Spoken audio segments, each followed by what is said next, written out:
නව ලයිෆ් බොයි කොහොඹ ස්වභාවික කොහොඹ සාරය සමග හානිකර පැරබන් රහිතයි. හරිම සුදුයි.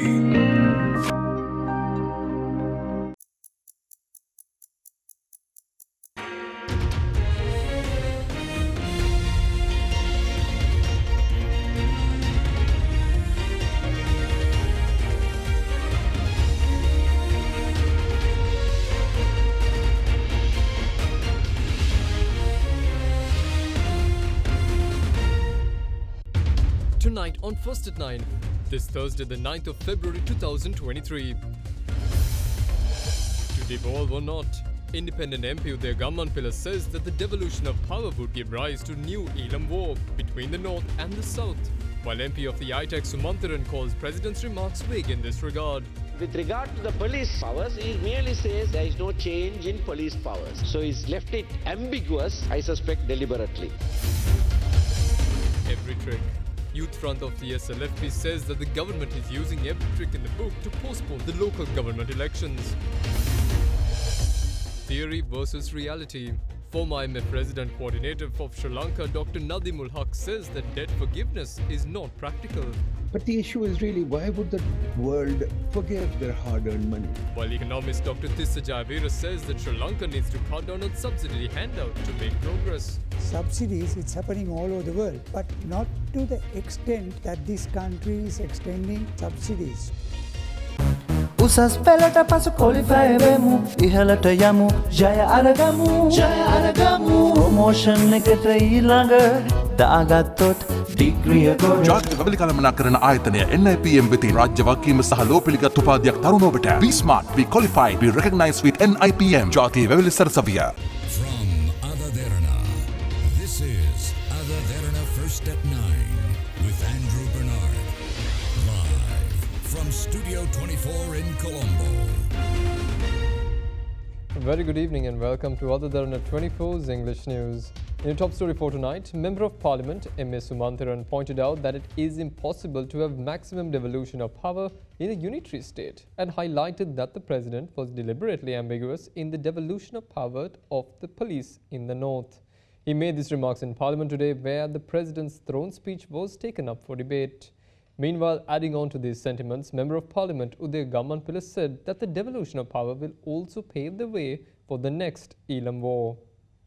The Tamil national question. The President has dealt with it quite categorically. He has said several attempts have been made to resolve this issue and not been successful. But now he says we wish to succeed this time. He doesn't say how, except to say that several issues that he has highlighted will be dealt with, particularly that military held lands. What he has said here is that he'll have discussions with the military, and we saw that happening in Jaffna Kacheri recently. He was almost at the mercy of the military, asking them, are you able to release some more, almost pleading with them. But on the other issue of forests, wildlife, archaeology, etc., here he says we will go back to the 1985 map, and that is most welcome. Only question is, when will he go back to the 1985 map? Must be done immediately if that's a policy decision taken by the cabinet. There is one just small paragraph with regard to Office of Missing Persons. This is a very serious issue. Even the LLRC, even in that report it says over 3,000 who were surrendered as such have gone missing. Thereafter, he dealt with the issue of devolution of power. There were 5 issues that we identified when we had talks with the government, and I must say in his speech he has dealt with all those 5 matters. With regard to the police powers, he merely says there is no change in police powers. Now we don't understand what that means. Is he saying there's not going to be any change, the status quo will remain? Or is he saying there won't be any change to what is in the constitution? If there is no change to what is in the constitution, then the police powers must be devolved. So he's left it ambiguous, I suspect deliberately.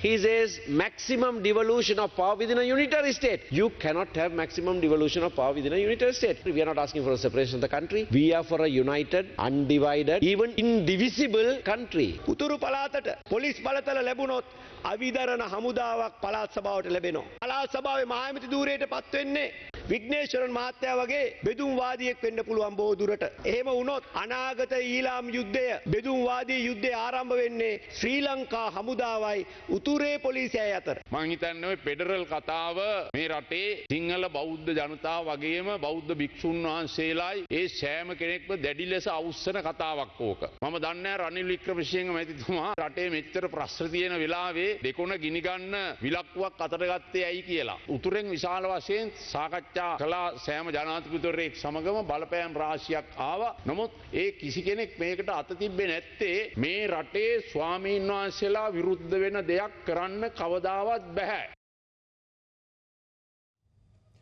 Former Minister A.H.M. Fauzi was sworn in as a member of the parliament when the parliamentary session commenced early today. He was sworn in as a member of the 9th parliament today before the Speaker of Parliament, Mahinda Yapa.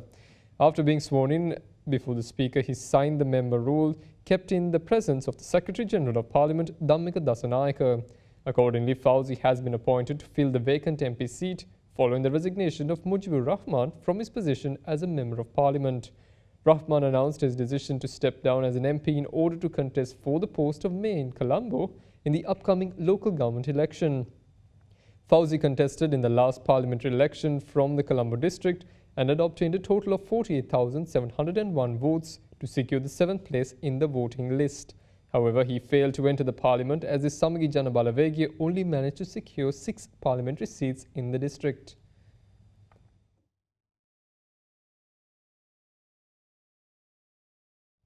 Now, the government has decided to submit the draft bill of the proposed new National Security Act, which is expected to replace the controversial Prevention of Terrorism Act, to the Cabinet of Ministers for expeditious approval.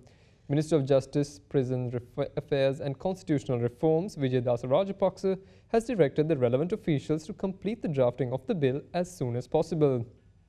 A discussion was held at the Ministry of Justice today regarding the facts to be included in the proposed new National Security Act and the amendments to be made. The relevant discussion was chaired by Minister Vijayadasa Rajapaksa. The ministry, in the meantime, said that the government has taken measures to prepare the new National Security Act with a more relaxed provisions to replace the existing PTA in a manner that strengthens the rights of the citizens as well as democracy. This is being done since the PTA, which is enacted at present, needs to be improved so as to meet the requirements of the local and international community. An expert committee consisting of a group of experts and chaired by Additional Solicitor General Neril Pulle and President's Counsel Nalinda Indathissa has been appointed to prepare the new act in order to assure national security.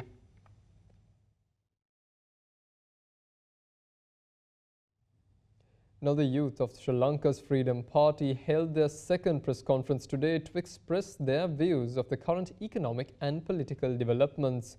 Speaking at the event, the Secretary of the Youth Front of the Sri Lanka Freedom Party, Exit Happanagama, said that Sri Lanka does not need an outside assistance to solve its current economic woes. Within the last 2 weeks, the government brought into Parliament the rehabilitation bill, which is something that is not entirely needed, because in a country where we face so many economical issues, why do we need such a rehabilitation act? I believe that President Ranil Wickremesinghe brought in this act to suppress the youth of the Aragalaya who have fought tirelessly to bring this country to where it is today, and to use this instead of the PTA and to suppress them and to arrest them, right? They are going to brand these youth drug addicts, and at the end of the day, Ranil Wickremesinghe is going to blame all these riots on these youngsters. So IMF has given Sri Lanka a prescription to increase the taxes and cut the losses. In simple English, to squeeze all the necks of our people and milk out the very last rupee. Didn't Gotabaya Rajapaksa and his SLFPP goons say that they will not bow to outside powers? Isn't Ranil Wickremesinghe now bowing his head to these IMF outsiders? So it looks like the IMF owns Sri Lanka, and we do not need outsiders to interfere in our problems. Sri Lanka does not need any solution from outside. With the local council elections that we have given a chance, and Ranil Wickremesinghe and his goons and this current government is trying all its possibilities and all their possible ways to postpone this by bringing in different acts, trying every trick in the book to postpone this election. Now, Foreign Minister Ali Sabri recently commended the President Ranil Wickremesinghe for the difficult decisions taken by him given the current economic crisis. Speaking at an event organised by the Chamber of Young Lankan Entrepreneurs, the Foreign Minister further highlighted the importance of the government's new tax proposals. The Chamber of Young Lankan Entrepreneurs recently held a diplomats' evening in Colombo, which was graced by Foreign Minister Ali Sabri as the chief guest. Speaking at the event, the minister appreciated the tough decisions taken by the president, while highlighting the populist decisions that paved the way for the current economic turmoil. I know we are not out of the wood at all, but if you look at carefully, compared to what it used to be in May and July last year, I'm sure we have made some progress. There is 3 phases to come back to 2018 level at least. That is, first, you have to stabilize the economy. Secondly, recovery process has to start. Thirdly, the growth has to take place. So we know what we are doing, and I'm glad Honorable President Ranil Wickremesinghe is taking very, very difficult decisions, which are not populist decisions. The populist decision had brought us to this state today. Naturally, it's going to be painful, but you need to. If anything comes free, there is a catch behind. So what we did, we gave everything free, we held on to the rupee, and then we started printing money. So you saw we have 2 choices. One is put another printing machine and print it. You saw the result last year. 90% of inflation, which we have now brought down to 50s. So 90% of the inflation is you have 200,000 worth of a salary, which is not taxed, but it's worth next year 100,000. Do you want that? Or do you want to pay 20% of that and at least have 160,000 and economic stability in the country? Out of 7 billion, 70% goes for loan service. So until and unless that loans are repurposed, restructured, we cannot actually begin our economy getting out of the wood what we are in. Now, leader of the main opposition, Sajith Premadasa, said yesterday that the Sri Lanka Podujana Peramuna and the United National Party are planning on destroying the country by forming an alliance. However, he remained assertive that these plans of the government will not be possible after the SJB wins the local government elections on the 9th of March. The Samagi Jana Balavegi organised a public rally in Bandaravera yesterday. Sajith Premadasa Mettumata, Sahay Nayagananta. ජනාධිපතිවරණේ රටේ ජනතාව තීන්දුවක් ගත්තා. රටට වීරෙක් සූරෙක් ඕනේ කියලා පමයෙක්ව පත් කරගත්තා. දැන් මුළු රටම පිළිගන්නවා. රාජපක්ෂ හොර පවුල් ගුහාව තමයි මේ රට විනාශ කරේ. දැන් හදනවා අලියයි පොහොට්ටුවයි කපුටයි විවාහ වෙලා ඔක්කොම එක්කහුව වෙලා රට විනාශ කරන්න. නියත වශයෙන්ම මාර්තු 9 වෙනිදෙන් පස්සේ ගෙදර යන්නේ මේ ආණ්ඩුවයි කියන එක මේ අවස්ථාවේ ප්‍රකාශ කරනවා. Now, leader of the Jathiga Jana Balavegi, Anurukumara Disarnaika, alleged that the previous governments had instigated and propagated racism in order to ensure that they would be able to come into power and hold on to the power that they had obtained through the elections. He made these remarks during a public rally held in Kinya yesterday. We need to get rid of racism if we want to develop this country. What do our leaders do? They spread racism in order to come into power and maintain that power. What are they saying now? Ranil Wickremesinghe is saying he will enact the 13th Amendment in order to get the votes of the Tamil people. Mahinda Rajapaksa is trying to get the votes of the Sinhala people by saying that we don't need the 13th Amendment. They are all the same. Isn't that what they are trying to do? Don't fall for these. They always spread racism in the country. We don't need to go far. What did they say during the run-up to the last election? It was that all those who ate kottu would be infertile. For how long? Until Gotabaya came to power. They said that there are doctors making people infertile. But for how long? Until Gotabaya came to power. After he came into power, they paid compensation to Dr. Shafi, who was labelled as a doctor making people infertile. What do? They spread racism. Gotabaya took the votes of the south. Muslim leaders came to the east to save the Muslim people. They voted for Ataullah. Ataullah goes to parliament and votes for Gotabaya. Allow the compass to become the new government. We will make this country. We must make a country that is devoid of stealing and waste.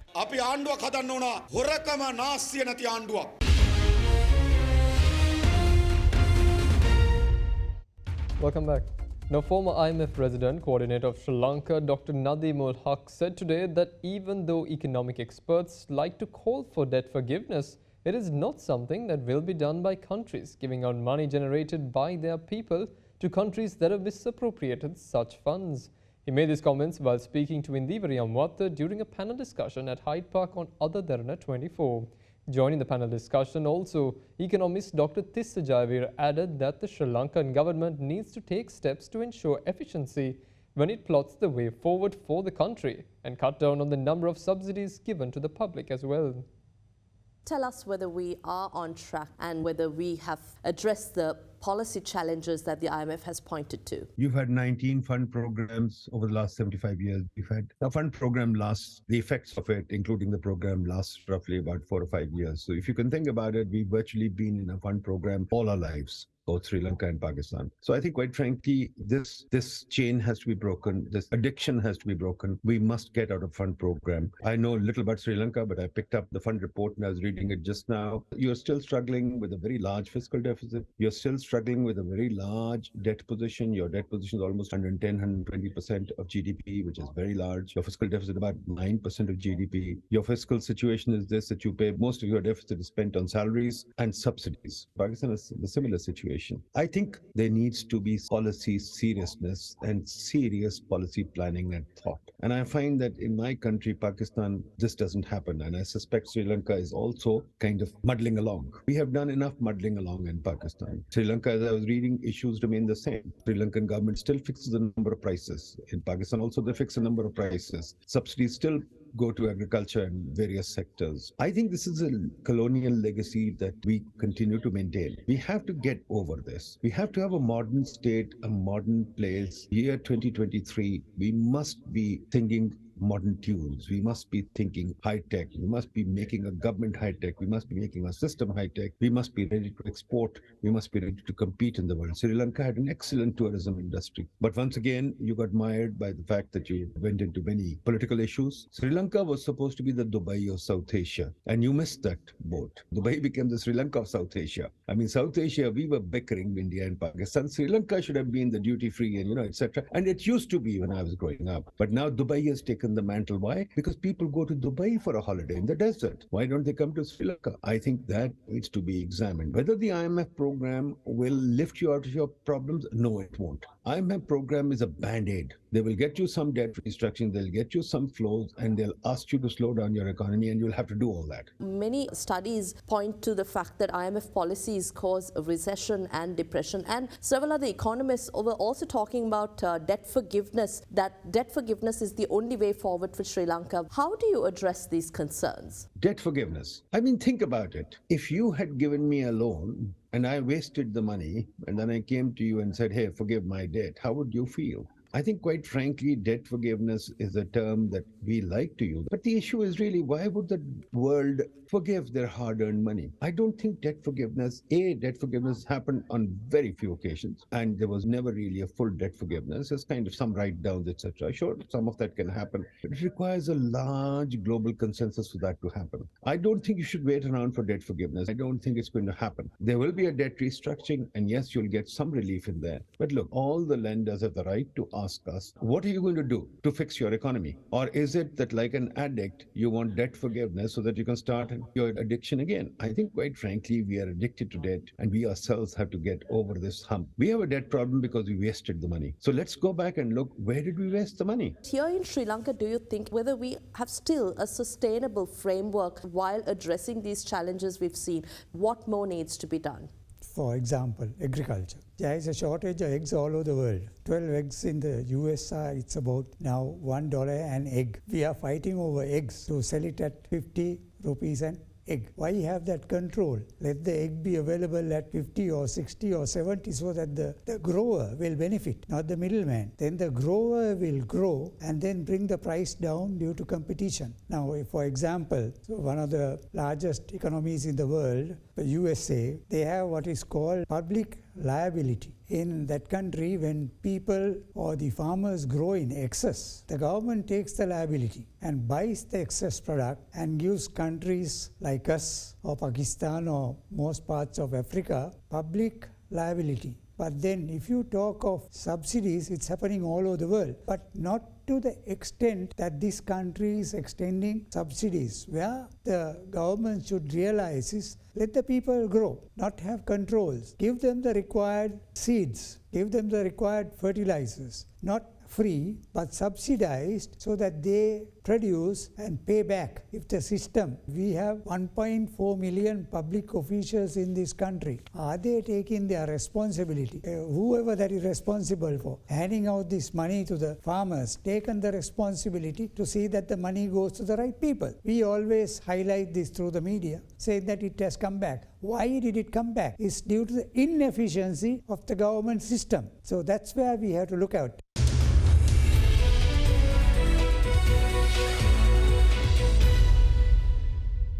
In your business news, the oil share price index closed in red as a result of price losses in counters such as Expo Lanka Holdings, Valuable One and Royal Ceramics, with the turnover also crossing 1.2 billion rupees. The oil share price index closed 2.5.08 down to end at 8,962.37. A similar behavior was witnessed in the S&P SL 20 as it ended 15.8 lower to close at 2,767.48. High net worth and institutional participation was noted in John Keel's Holdings, Sigire Village Hotels and Jat Holdings. Mixed interest was observed in Expo Lanka Holdings, SoftLogic Life Insurance and SoftLogic Capital, whilst retail interest was noted in SMB Leasing Non-Voting, Browns Investments and Prime Land Residences. Furthermore, foreigners closed as net buyers.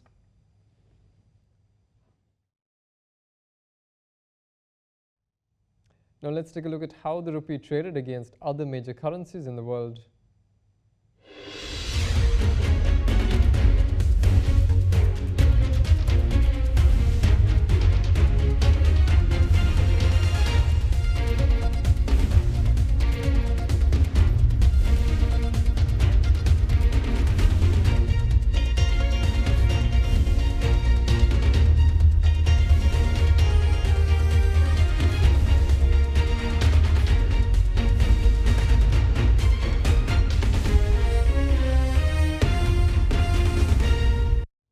Now, oil prices today were steady as optimism over recovering Chinese demand was offset by US oil inventories hitting their highest in months and signs the US Federal Reserve could keep raising interest rates.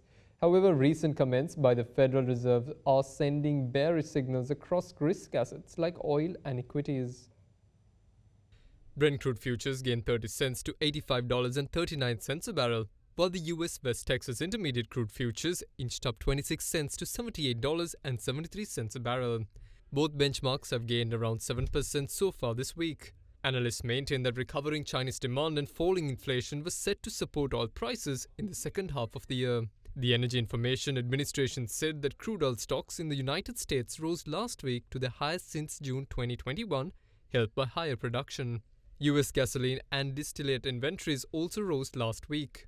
In the meantime, the US Federal Reserve official said more interest rate rises are on the cards as the bank presses forward with its efforts to cool inflation, sending bearish signals across risk assets like oil and equities.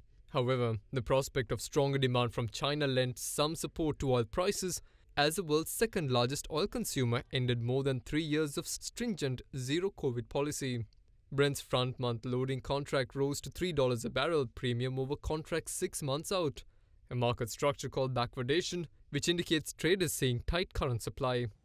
And that's all the news we have for this evening. Join us again tomorrow for the very latest news at the very same time. A pleasant evening and good night.